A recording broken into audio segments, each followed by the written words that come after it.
នេះគឺជារូបថតមួយសន្លឹករបស់លីសាដែលទទួលបានការចាប់អារម្មណ៍ខ្លាំងមែនទែនគឺដោយសារតែ flick ចេញនៅរូបសង្វាបងប្អូនភាគច្រើនគាត់ចាប់អារម្មណ៍ថាអញ្ចេះអូតារាល្បីលំដាប់ពិភពលោកហើយនៅតែមានសង្វាទៀតអញ្ចឹងនៅក្នុងថ្ងៃនេះខ្ញុំចង់លើកពីមូលហេតុអីបានជាយើងបែកសង្វាហើយលើកពី6ចំណុចនៅលើរូបរាងកាយរបស់យើងដែលជាតំបន់ប្រឈមជាមួយនឹងការបែកសង្វា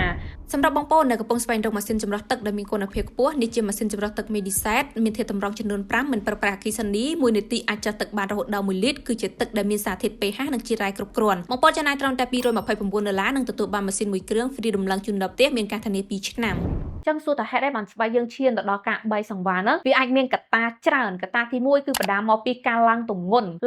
លាំងពេកធ្វើឲ្យស្បែករបស់គាត់ជាទី2កត្តានៃការស្រកទម្ងន់ទី3កត្តានៃការប្រើប្រាស់ជាមួយនឹងពពួកផលិតផលមួយចំនួនដែលមានជាតិកាត់ខ្លាំងទី4គឺកត្តានៃការប្រើប្រាស់ថ្នាំបងប្អូនមួយចំនួន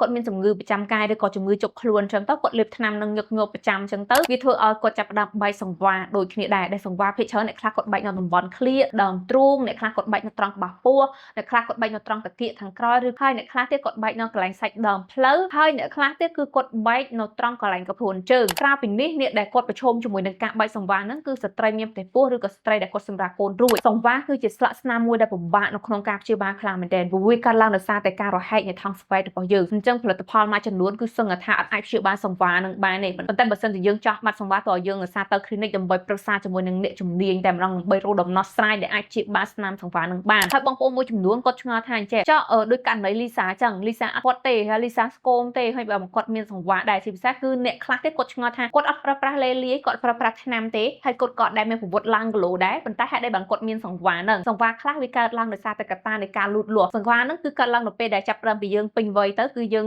មានការលូតលាស់អញ្ចឹងទៅភាគច្រើនគឺវាបែកហ្នឹងមានពីរកន្លែងខ្ញុំសង្កេតឃើញធំទី1គឺនៅត្រង់ផ្លូវឬក៏ត្រង់តំបន់ដែលលីសាគាត់មានហ្នឹងទី2នោះគឺត្រង់កពួនជើងអញ្ចឹងសង្វាទាំងពីរកន្លែងនេះគឺជាកន្លែងដែលមនុស្សភាគច្រើនគាត់កើតឡើងមកទោះបីជាគាត់អត់ប្រើលេលាយក៏ដោយតែគាត់អាចនឹងមានសង្វានឹងដែរហើយអានេះគឺជាមូលហេតុដែលធ្វើឲ្យយើងកើតសង្វាប៉ុន្តែបងប្អូនខ្ញុំតែងតែចាប់អារម្មណ៍ឃើញថាអញ្ចេះនៅពេលដែលយើងឃើញតារាល្បីឬក៏បុគ្គលណាម្នាក់ដែលគាត់មានភាពបិលបាញគេឈ្មោះនៅលើសង្គមហើយគាត់មានមុនគាត់សក់ឆេះឬក៏រូបរាងរបស់គាត់ធាត់ប្រែប្រួលអញ្ចឹងខ្ញុំតែងតែសង្កេតឃើញថាគេចាប់អារម្មណ៍ទៅលើតាចំណុចទាំងអស់ហ្នឹងចាស់ហើយបានជាគេអត់លើកយកអាពីសមត្ថភាពទេពកោសលរបស់គាត់យកមកនិយាយហើយបានគេទៅចាប់អារម្មណ៍តែរឿងទូចមួយនឹងយកមកនិយាយតាមពិតទៅតារាល្បីក៏ដោយបុគ្គលល្បីក៏ដោយគឺពួកគាត់គឺជាមនុស្សធម្មតាដែលដើរនៅលើដីដកដង្ហើមមានសាច់មានឈាមមានបេះដូងដូចយើងមានការប្រែប្រួលនៃរូបរាងកាយមានការប្រែប្រួលនៃចិត្តឬក៏វិញ្ញាណដូចតែយើងទាំងអស់គ្នាទេបើសិនជាបងប្អូនទាំងអស់គ្នាបើកចិត្តហើយព្រមទទួលយកថាពួកគាត់គឺជាមនុស្សសាមញ្ញគ្រាន់តែថាគាត់មានសមត្ថភាពទេពកោសល្យពិសេសជាងយើងដែលគាត់អាចធ្វើឲ្យមនុស្សគ្រប់គ្នាស្គាល់គាត់មានអ្នកគ្រប់គ្រងគាត់គ្រាន់ថាគាត់ពិសេសជាងយើងត្រង់ហ្នឹងឯងអញ្ចឹងចង់ឲ្យបងប្អូនទាំងអស់គ្នាទូស្គាល់ថា